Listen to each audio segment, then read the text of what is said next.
Ania na, yuta diri sa Minglanilla, Barangay Tubod, ari agion sa Belmont Village, 1.9 kilometers gikan sa highway.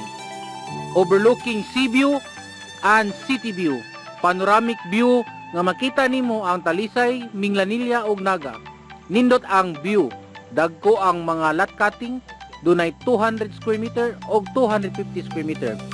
Pwede magtapad ang 250 mahimong 500 square meter kung gusto nimo dako. Ang price niini per square meter tag 5,500.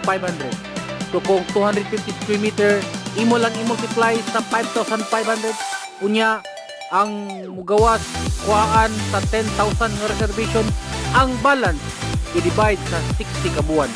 Ang 60 ka buwan mauna ang 5 ka tuig. Ang monthly nimo mugawas 22,750. Dako ang imong yuta, pwede dunay loan, private pool o garden. Gamay lang ang nindot nga view. Busa ayaw si Piata. Kontak na ni ining numero 0936-901-3381 o kinirang ang numero ang kontakan or makig-chat sa Facebook Messenger www.me/adzDotPH. Karon dayon na, ayaw langan na. So, I'm here at Tubod, Minglanilla. It's 1.9 kilometers from highway. Access road is Belmont.